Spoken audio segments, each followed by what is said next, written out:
Dominic West plays Prince Charles in The Crown. I'm Matt Noble of Gold Derby, and I wanted to kick things off, Dom, by asking you, as an actor, what's your strength and stay? As an actor, what's my strength and stay? Yeah. Good question. You mean in terms of technique or in terms of approaching a part? Probably finding a character tick. It's finding that one thing that gets you in there, and especially a part like Charles. You're playing it over a period of 2 years, and you need something that just gets you in there with him, and that can often be a phrase. And for me, with Charles, it was "jolly old Britain," which he said once in an interview I saw, which really made me laugh. He went, why do I do this? I do it for jolly old Britain. I mean, I think he does it for jolly old Australia as well. But so Yes. jolly old Britain seemed a very sort of Charles phrase. So I use that a lot. And then the other thing is a sort of physical tick. And I found he points a lot. So I found whenever I'm pointing, I sort of, he's always going, you're a very good interview. And have you met this person? Wonderful person over here. And so the pointing I found. So it was those two things that were my strength and stay, I think, were you spend a lot of time, unless you're Daniel Day-Lewis, you don't spend the whole time in character. So you need something to get you in fast. And jolly old Britain and the pointing was what got me Charles. Yeah. Did you need to say jolly old Britain and point before every scene? No, just sort of in the morning. And the other thing I had was his signet ring. He has a beautiful signet ring with the Prince of Wales feathers on and Ich Din written on it. And that was be the last thing I'd put on as a costume. And once that went on, I felt like I was him. And I'd probably go jolly old Britain when I put the ring on. Ah, I like it. Um, what did you learn from playing him?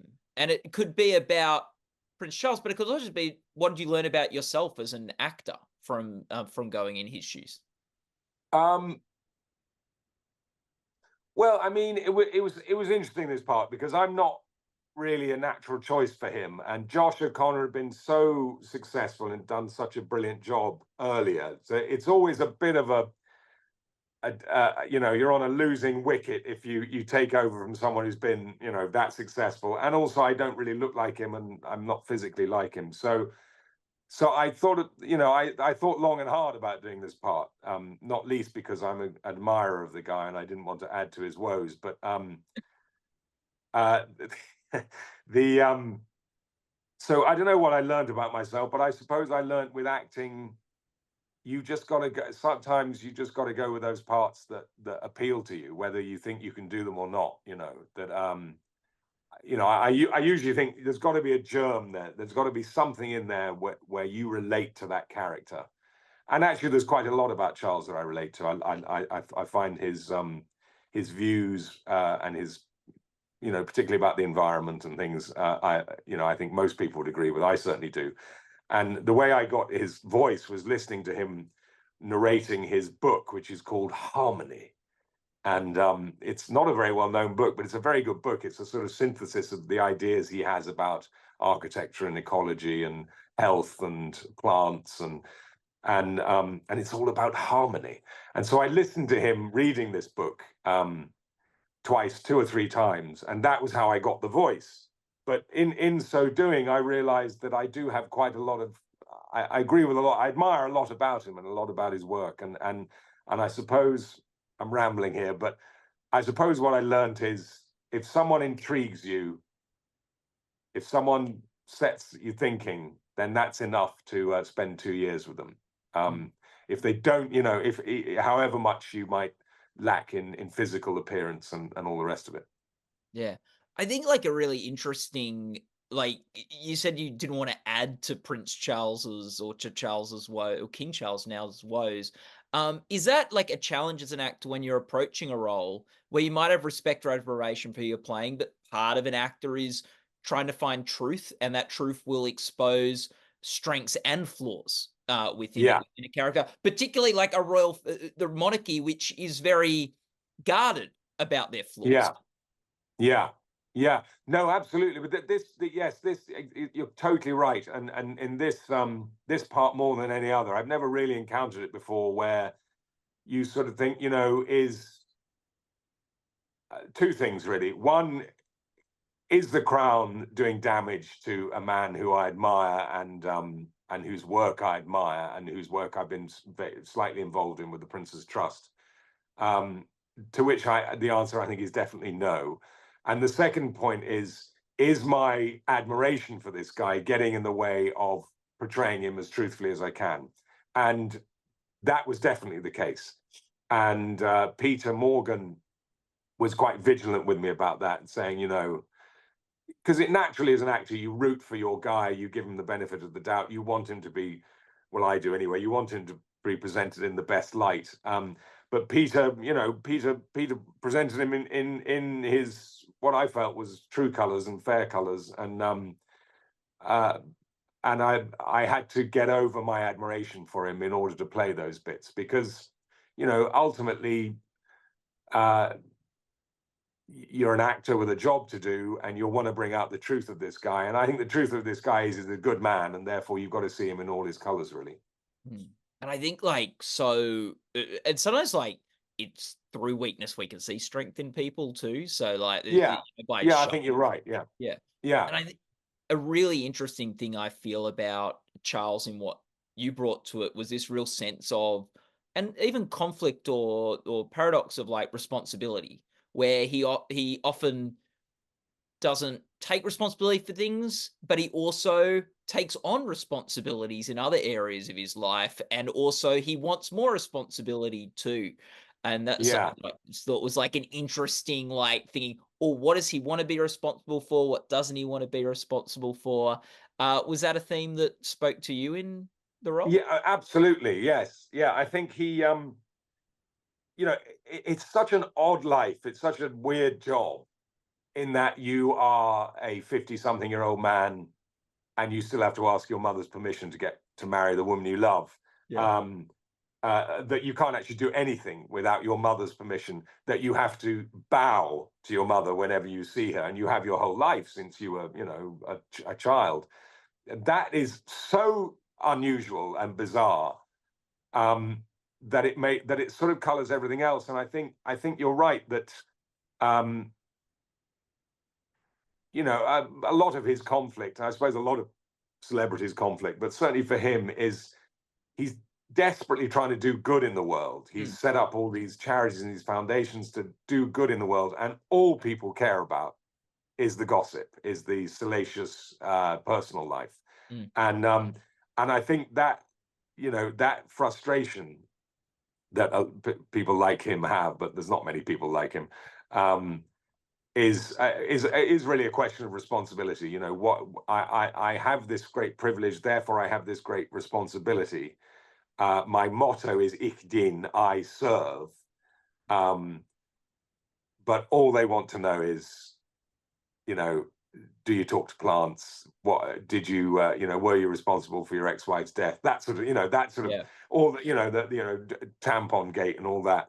And I think, I think that's where the issues around responsibility come. It's those two things of being in such a bizarre situation with your mother, and in the other trying to do good but not being allowed to, really. He is so he did remind me a bit of, Charlie Brown on the football those last couple of years, where it's things Right. start to look good for him and things are starting to, and then, oh no, another scandal's Yeah. come, something's happened, something's blown up, and Yeah. all of a sudden his popularity it showed how, and I think there's actually something, Peter Morgan writes the royal family so well because he really uses the royal family as a vessel to speak to politics, family, the media, public sentiment, all these big themes. What spoke most to you, Dom, about this about this story of the crown?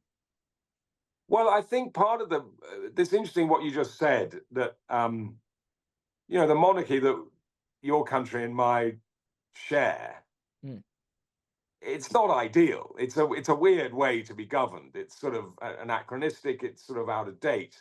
But actually, which would you rather? You know, a uh, a veteran politician, I don't know who that might be, to be your president, or even you know, a deeply unsuitable man, as we've seen in America, to be your president, or this sort of flawed family of ordinary people, unexceptional people, who are doing it because it's their job, not because they want to. And all the constraints that we all find in our work, in, you know, in our family life, in our relationship with our kids, in our relationship with our parents, you know, all those things. I think that's a more interesting head of state to have, to be honest. I never thought that before this. I thought, I'm glad we've got you know, a family of ordinary, pretty ordinary people who are at the center of our constitution, because, like the unknown soldier, they sort of, it's not about them, it's about the, you know, the majesty of the state, of our civilization, of our identity as a country, Yeah. or as a commonwealth, or whatever. You know, that I rather like having these flawed people with all their personal problems, at the center of it, rather than some distant politician that you can't really criticize. And I think that's the problem with the having a president, is you can't criticize them. Yeah. You were following on this role from Josh O'Connor, and I think the first two seasons it was Billy Jenkins played Prince Charles. Like that's a unique thing of it in and of itself that this show brings is that sometimes people play real life figures that have been played by someone else before, but rarely in the world of that particular story. You are carrying Yeah. on the story. So, like, how much were you wanting to build on their portrayals, and how much were you wanting to show something or bring something new? I suppose that wasn't ever conscious, because I can never, you know, it would be daft for me to try to imitate Josh, I suppose. Imitate Josh imitating Prince Charles. Yep. That, so you have to bring your own thing to it. What was great was that I came into a show that was highly successful because of people like Josh's brilliant performance, which meant that we had lots of resources, that we had an ready audience, and the show was a big hit, before we even start. So that's the advantages. The disadvantages is you're going to get compared.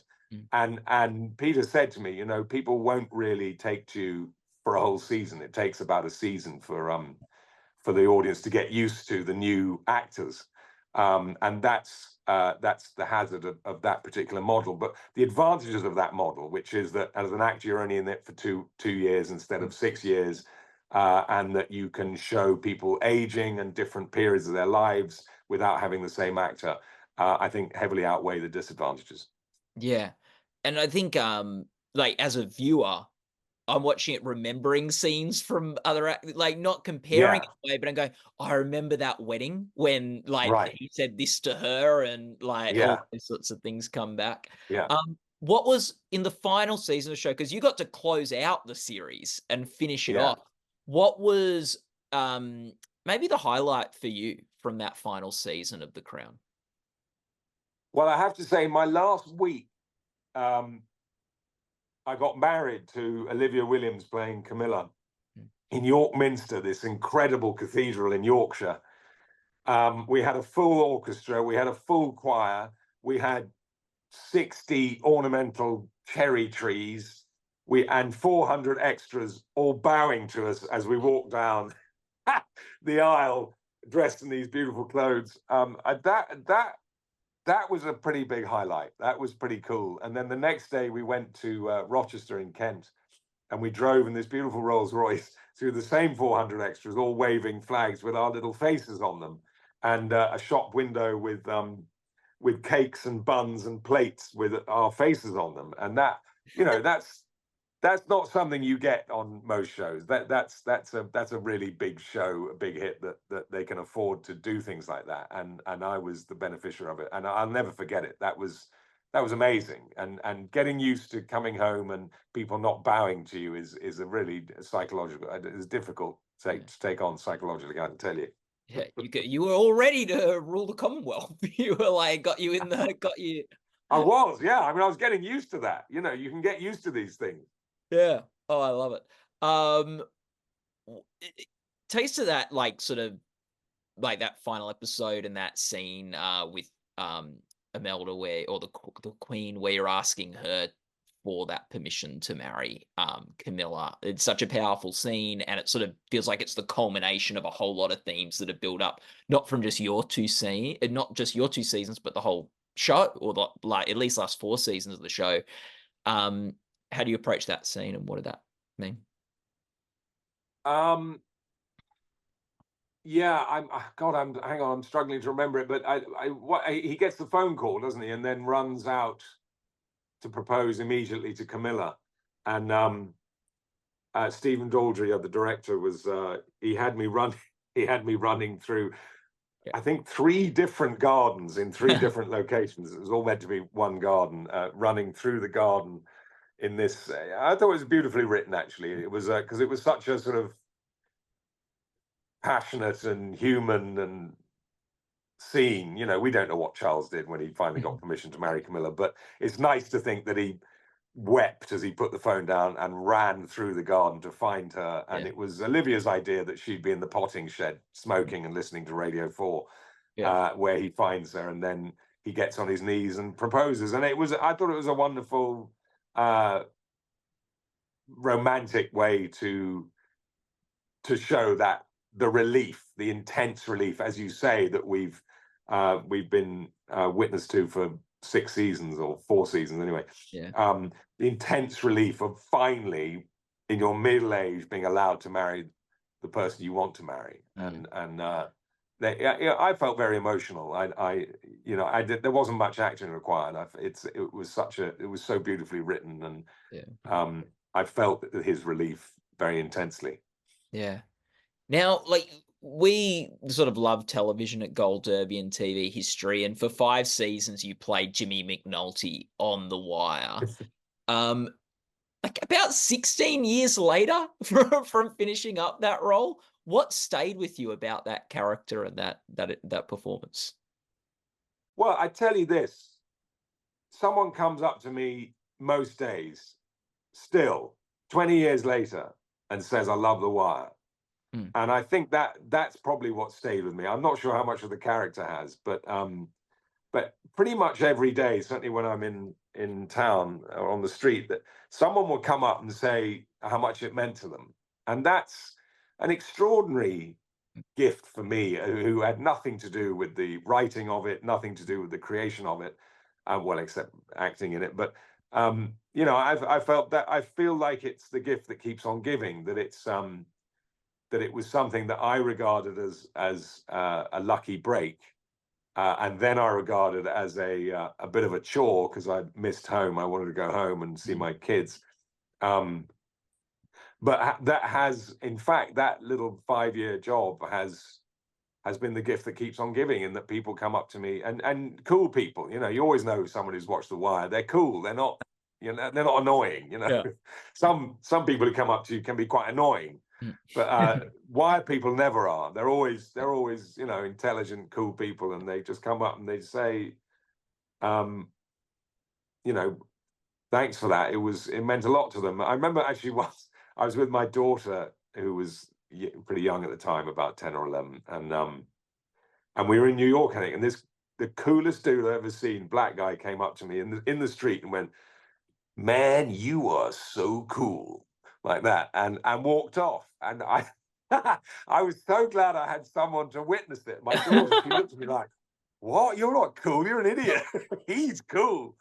So it's stuff like, but that happens a lot, Yeah. It is. very cool people come up and say, well done. And that's really what stayed with me about McNulty. And the Is fact that show, it mattered to people, and it made a lot of difference, and it had something to say, and it still has something to say. is there something as an actor you learnt from playing that character? Um, God, it was quite a while ago, but Yes, it was. I think it was probably where I learned to shut up and do what I was told. Okay, I like it. which I think is something actors find difficult. You know, you think you come and you go, I've got all these ideas. I want to do this, this, and this. But with episodic television, eventually you have to put your trust in the writer and just do what you're told. And I think that's where I learned to do that. And actually, everyone benefits. It's easier for you, and it fits. You fit better into the show, and you don't have a crew standing around waiting for the actor to find his motivation, which I think is a relief for a lot of crew sometimes. Yeah. And just to finish off, Dom, what's your favorite thing about acting? Uh, I think the variety. I think being able to, what's important about acting is it's in some ways the same mechanics as compassion. It's being able to imagine yourself as somebody else, which I think is actually the cornerstone of compassion, of our best instincts as human beings. And that's acting at its best. There's a lot else about acting, but acting at its best is simply being able to imagine what it's like to be someone else, and that I enjoy a lot. And if I can imagine what it's like to be a Baltimore cop one day and the King of England another, that's the variety that really keeps me going. I love that, and great way of bringing it full circle, Dominic. All the best of luck with the upcoming Emmy Awards for your role on The Thank Crown. you. It'd be great to see you nominated for the final season of the show. People watching this interview can go to goldderby.com to follow the awards races. And Dom, just thanks so much for your time today. It was great to chat.